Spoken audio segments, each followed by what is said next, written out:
Guten Morgen, meine Damen und Herren. Herzlich willkommen im LucaNet.World.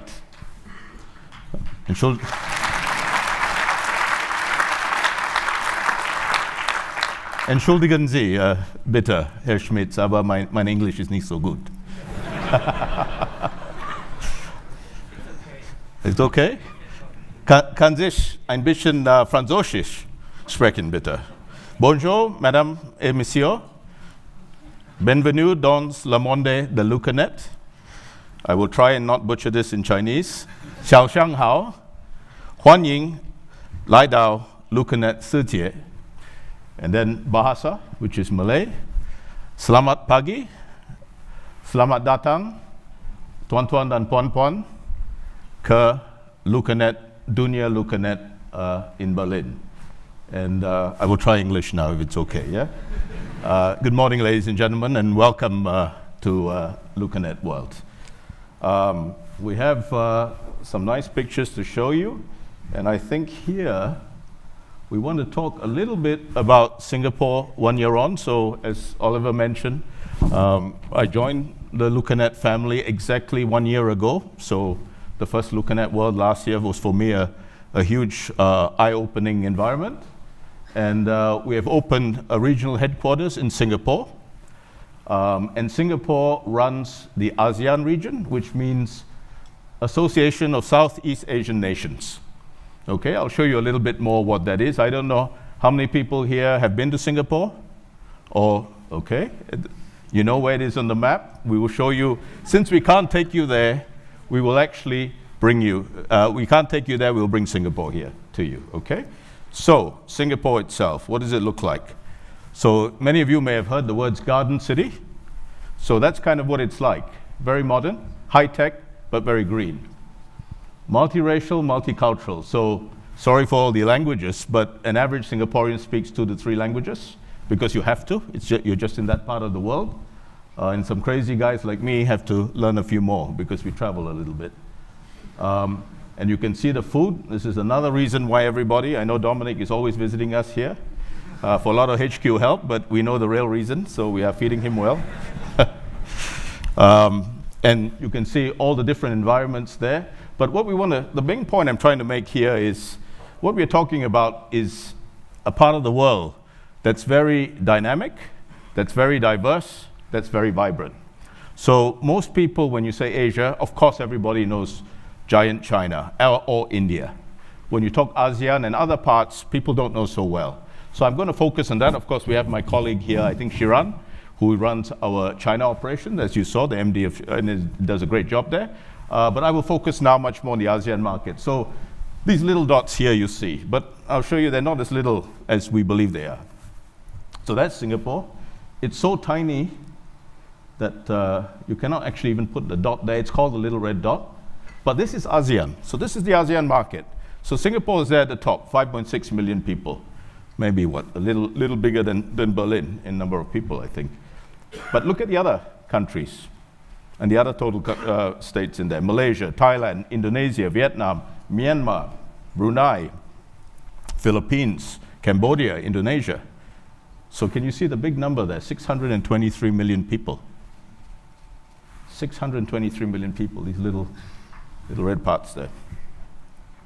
Now we go to another part. Sorry. So we will call this Japan, South Korea, Taiwan, Hong Kong. We've got clients here now that are also interested in the business. That's about 186 million here. Oceania, I think Australia, nobody needs any guessing about the rugby, everybody sees that. It's the All Blacks, the kangaroo, we know we're in Australia, and the barbecue. So 28 million. India, okay, this is a huge giant there. So 1.3 billion people. And last but not least, we also cover Middle East, and we have a couple of clients now that we are trying to win some business in Dubai and Abu Dhabi. In fact, the client is the guys that build these 2 buildings. It's a company called Arab Tech. So here, you have 210 million people. So actually, you see, what we're covering is not so small a place, even if it looks geographically not so big. But what you have is this great diversity of cultures, of languages, of food, of landscape, of all sorts of different experiences. But on the business side, what do we get? We get differences in laws, differences in accounting standards, differences in currencies. And the most important point, why we say it's diverse, is differences in economic development stages. So on one side, you have a Singapore that's a little bit like Germany, quite well advanced. Growth not as high, but very advanced. On the other side, you have Myanmar. But I'll show you this opportunity. So this diversity gives a lot of opportunity for LucaNet to create business with our clients because it's complex. That's the message I'm making. These markets are not homogeneous. People don't speak one language. People don't have one problem. There's lots of different things, but we have to find the right solution and change these challenges into opportunities. And that's the big opportunity. So let's give some idea here. So here we are in Germany, 82 million. EU is about 511 million people. And the point of this chart is only to say business is about humans. Humans is about people, and economic growth is about people and how we live. US is 323. I think it's a little bit higher, maybe 350 million. So let's look at the markets we were just talking about that we're trying to cover here.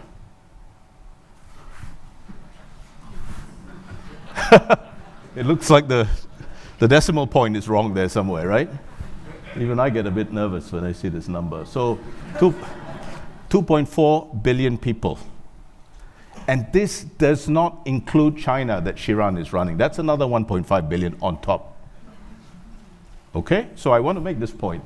2.4 billion, to put it in context, Germany is 82. So those of you who are very good in math, let me take my calculator out here, it's 30 times. 30x. So the question for me is not whether. The question is only when and how quickly we can develop this market. That's it. It's the law of numbers and the law of people.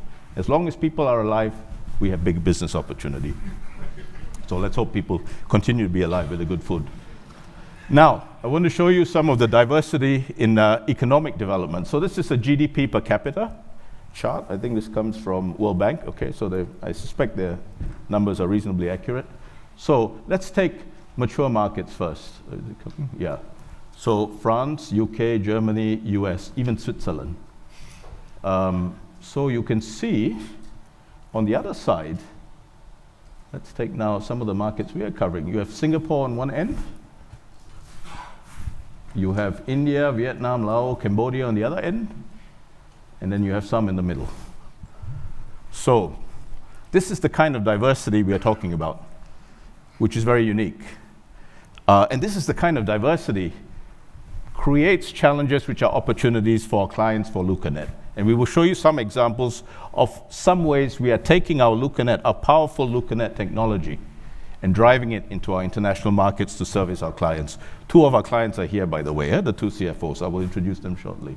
So let me show you just one more little chart, 4G speed comparison. Sorry for looking back. I think there's a little bit of a sync issue here, but 4G speed comparison. So this is investment in 4G technology, not internet speeds, right? 4G. So what is the market we all know when we kind of think of tech? Normally the US, right? Anybody want to guess? Where's the US on this chart? Try not to read that. Number 68. Germany, 45. China is already 37. Okay, Singapore and South Korea up there. It's a little bit easier when your country is small like Switzerland, but here's the diversity again that we're talking about, and the speed of change that is occurring all over the world, especially in our part of the world.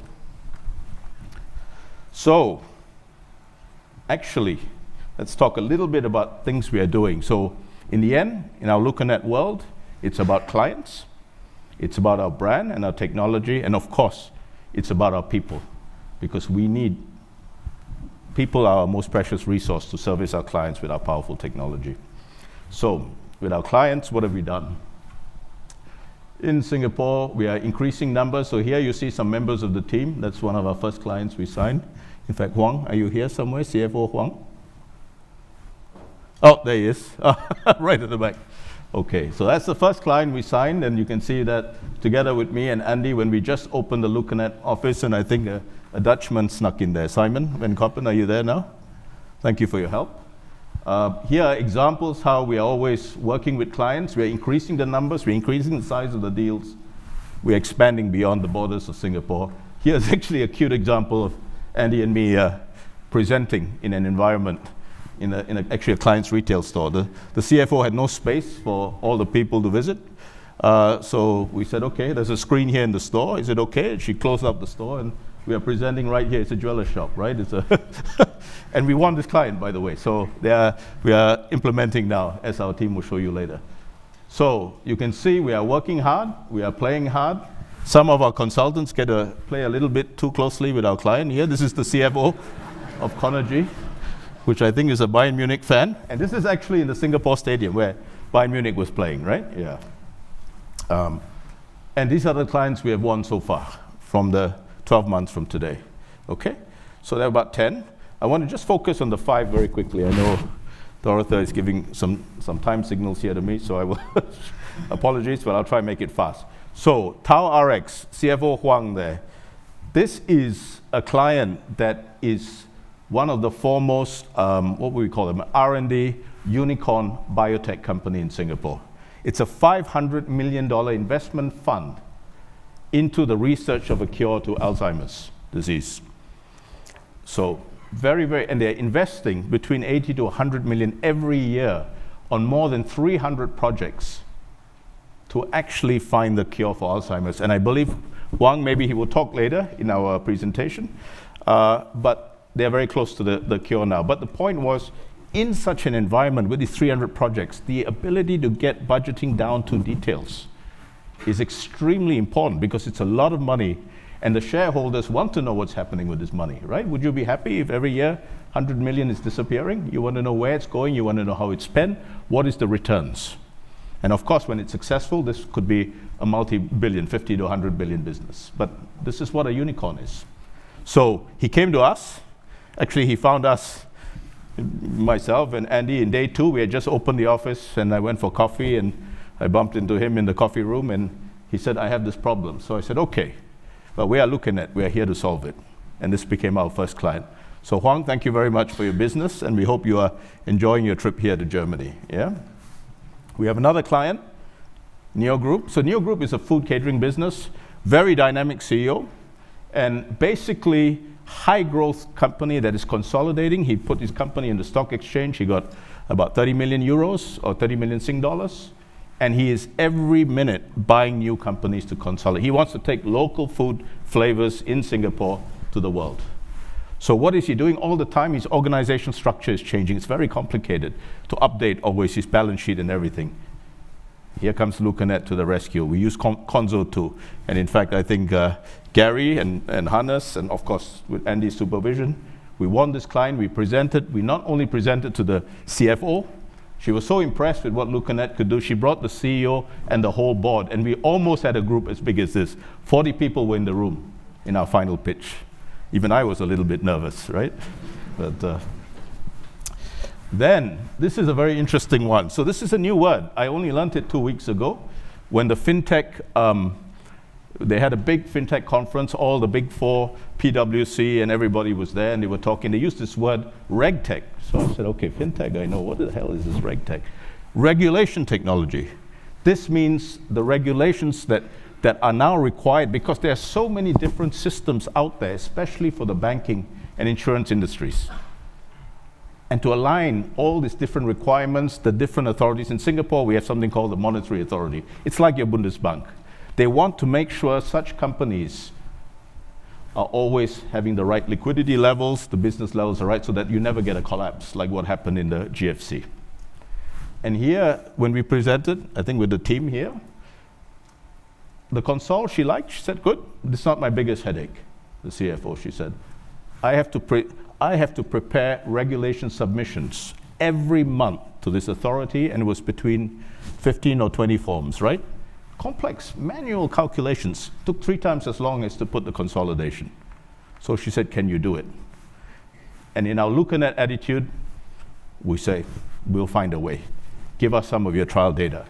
And after a week of working through with Andy and the team, we presented a solution. We showed her how to automate the process.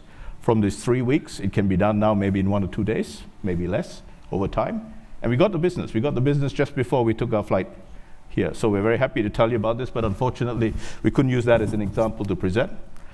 Conergy, that's the one you saw Andy was a little bit close to the CFO. While we like our relationships with our client, that was quite close.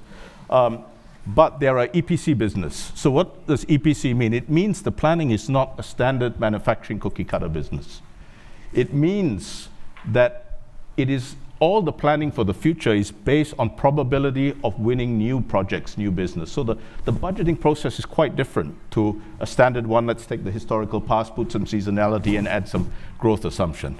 It means they've got 10, 15, 20 projects carried forward from last year and 10, 20, 30 projects going next year. And they have probabilities and different time zones and things are moving back and forth. So if you are sitting there where the CFO is, it's quite complicated. So we looked at developing, and Andy said, well, maybe we can't. I said, let's try. This is our LucaNet way. We will always find a way. So now we have created, with some apps, and of course a lot of support from AGE, a probability-based, a risk-adjusted planning forecasting system. And both these clients, now we can look at a model to get testimonials to other clients. But last and not least, this is more a typical case, but it's a complex case. So Franken. And the CFO, Bunlai, are you here somewhere?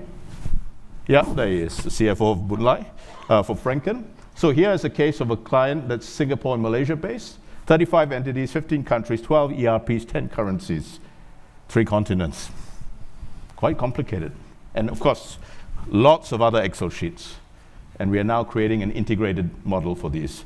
So actually 3 of these clients we are going to present. For those of you who are interested to see more, sorry I don't have time to show it here, but we will show it at 2:45 in the Quartz room if you would like to see the actual example. And the team, the Singapore team are here, or the ASEAN team, and they will be demonstrating what is learned together with the clients. The CFOs will also be there. Okay. So now, Dorothy, I will move a little bit quicker. I know the time is going fast. So what else are we doing in marketing? We're building LinkedIn profile. We're trying to get PR. We are participating in conferences. We are building the brand every way we know how. But the final part is, in the end, it's about people. It's always about people. We are doing a lot of team building. As you can see in Singapore, food is a big part of team building. And you see, yeah. So here is our participation in university events. So we are going into university conferences. We've been invited by the dean. We are looking at a way of putting LucaNet in the National University of Singapore. I think it's one of the top 12 universities in the world, for a 2-week course to digitally transform the manual way consolidation is done. Here I was invited, and that's the Microsoft head, Asia, Amazon, and Accenture. And we were like sharing. I think this was about 2 or 3 months ago. And of course we're doing recruitment drives, right? Actually, we didn't even know we were there to recruit, but a lot of people came and asked us about LucaNet and jobs, and one of them is sitting right here, Cici. So she was very, we weren't actually looking for people at that time, but we said, with all this talent, we cannot say no. We must bring them in, and let's go and find business, right? So that's what we did. So, of course, last but not least, definitely a lot of HQ support, but yet again, it seems to always be food and drinks and cigars. It's very nice, but of course, this is part of why we have a huge booking for people wanting to travel there. But of course, we have a lot of support from the marketing team, from the finance team, from HR, from tech, both in terms of our tech team support, our tech team development, as well as our Magnus and gang, right, the team there. So the final question, why did I join LucaNet? I think world-leading CPM. I think Oliver had put financial CPM. Okay, maybe it can be a strategic CPM moving forward. We believe we are the best, and we will continue to do it, and we will continue to develop. And I have here Rolf looking at me, and I know he's totally committed, as every LucaNet member of this organization is. High growth markets, you saw the opportunities, they're all bubbles, big bubbles. We need people, we need great solutions, and we've got to find clients. But the people, for me, was what attracted me to LucaNet. And I say this to the board. I met Dominic, I met Simon, I met Oliver, I met Rolf, I met lots of people. And even last year's LucaNet.World really impressed me. I love the spirit of the company. I love the culture. I love the can-do attitude. It's the people. It's always about people, and this is why I came. So the real question is not why I joined. The real question is, why would I not join? This is my feeling, yeah? So, and I know that since many of you are here, you must agree with me, both as a client or as our associates. So here is our LucaNet rocket. So this is how we see it. Sorry, Oliver, it's not as nice as your rocket over there, but I will try and make it better next time. Best in the world software. We will continue to do this, and I have absolutely no doubt Rolf and the team are driving this extremely hard. Brand building, we are working with Dominic and our marketing team to do it. Of course, it's people, always people, and we want to digitally transform the world of CPM. Strategic or financial, doesn't matter. That's where it's going, and it must be fuel. So actually what we must do is we want to invite more people to join us, either as associate or as clients like yourself, right? So this rocket is getting bigger, and it's growing faster, and LucaNet is going international, as Oliver has said. So I want to leave you. This is my last slide. So that is a real picture, by the way. It's not a doctored image. Maybe some of you have seen it. It's MBS. Those are the super trees. So these are actually trees, right? They've won all sorts of awards. So they're high tech. They're carbon footprint zero. It's quite pretty, and Singapore has that. These are the members of the team, so please say hi to them. I think most of you know Andreas. But here we have everybody from Kenneth, which has, 7 months with our business, to CC, who has been with us 7 weeks. So please say hello, and CC helped me prepare this. And of course, we had very good support from Marco and Hannes to help train them up, to prepare ourselves for the next year and the next leap in growth that we're doing. So finally, I want to just leave you guys with, it's one of the things I always use to drive me, Darwin's theory of evolution. It's not the strongest, largest, or fastest species that survives. It's the one that is most able to adapt to changes in its environment. Okay, so this, for me, is something very important. It's the speed of adaptation to change. You move faster, you're more powerful. You move slower, you go behind, and you will disappear. And as clients, as LucaNet clients, please be assured, LucaNet is always going to be ahead of the game. We are going to be the world leaders, and we will support you in every way possible for your business. I leave you with 2 more, since I gave, I think Darwin was British. There is another famous Einstein phrase which I like, and he says, we cannot solve our problems with the same thinking we use to create them. So we have to always think different. I love this. And then I guess because I have some Indian heritage, I've got to use something from Gandhi. And he said, be the change you want to see in the world. So these are the 3 things I would like to leave you with. And thank you very much to our strong team. Together with our team, we believe we can grow our markets, and with your support, I'm sure we will do that. Thank you very much.